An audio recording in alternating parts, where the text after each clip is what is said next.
boundaries. That's right. You heard it right. Plate boundaries.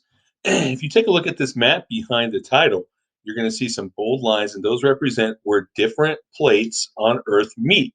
And where they meet is called a plate boundary. Now, does anybody know what might be common in a plate boundary? Oh, yeah, you nailed it. Earthquakes. This is where most of the earthquakes happen. And it might make sense as we talk more about our boundaries today with why earthquakes happen along these boundaries, because these boundaries are moving and they are active.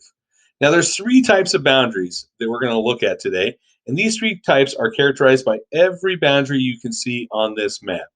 So the first one we're going to talk about is this beauty here. Now, this is characterized by we have um, movement of plates apart. So these are plates that are moving away from each other. And you have convection currents that are moving these plates. So if you look here on the left, hot magma is coming up and going down, and it's moving this plate to the left, this plate to the right. And this is creating new land. So if you look here as this magma comes up, it hardens as it hits the air and it creates new land. And so as this spreads, new land is created in the middle. Now, this bad boy is called a divergent boundary. So, divergent, we have new plates that are being pushed apart, and we have new land being formed. Now, you might ask, what kind of new land is being formed in these divergent boundaries, and what kind of structures do they cause on Earth? Some of them you may have heard of, some of them you may have not. The first one is seafloor spreading. So when we think about plates moving apart, this has to do with seafloor spreading. Now, I love this little video here because it does such a great job of showing you seafloor spreading. Here on both sides of the crack we see are ocean plates. Now, where we see this hot magma coming up, you can see on the right, it is moving along, moving that plate to the right, and it's moving the other plate to the left, creating this rift here in the middle. Now, these are two different plates, and they are spreading apart. And here at the middle, we have new ocean being formed. So this is brand new ocean floor being formed on this divergent boundary. Now, other things they can create are rift valleys. Rift valleys are pretty awesome, like this one here in East Africa, the Rift Valley, where we have these continental plates that are being pulled apart, a divergent boundary, and new land is being formed as that happens in these rifts.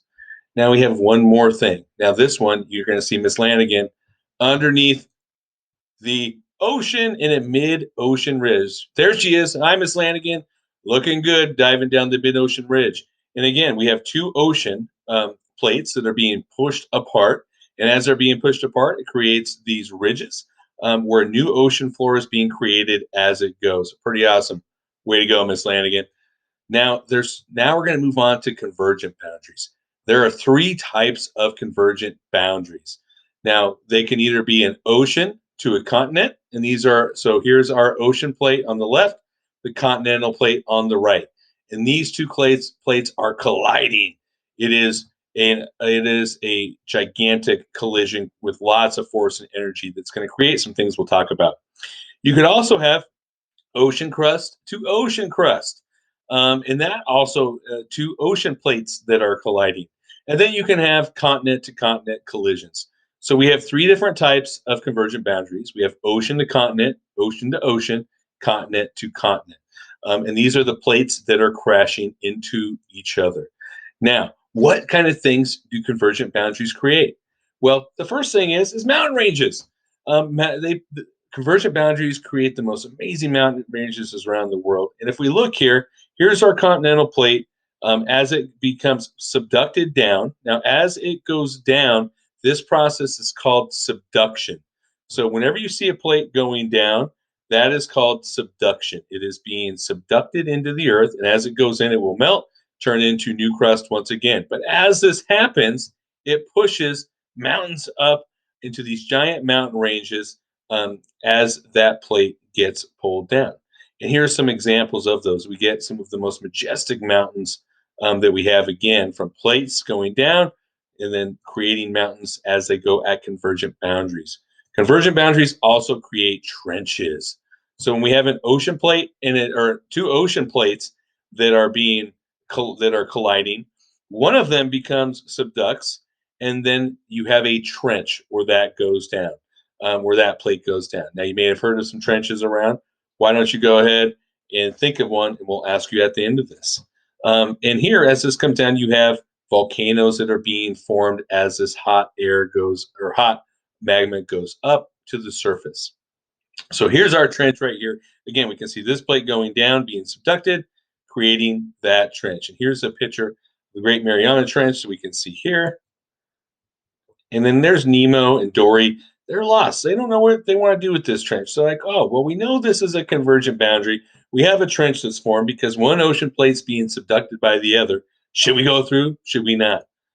Awesome. Now, convergent boundaries create one more thing.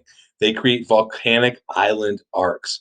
Now, if we think about this, like where we live, we have an ocean plate that is coming down, being subducted. And then as it gets subducted, that hot magma rises back up here on the right, creating volcanoes and other mountain ranges. So as this goes down, we have volcanoes being created from the subducted ocean plate coming up along those, which create things also known as the Ring of Fire. Now, here is a section of the Ring of Fire right here, and we can see lots of volcanoes, right, all up and down the west coast. And that's because the Pacific plate is being subducted beneath, creating these volcanoes in a line along that continental plate that it is being subducted along.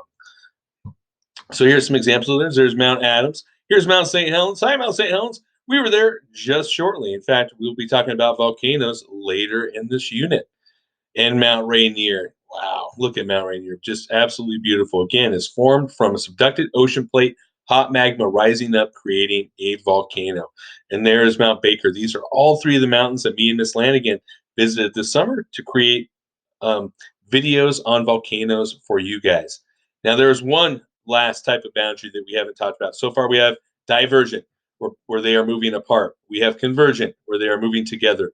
Now we have transform, where they are sliding past each other.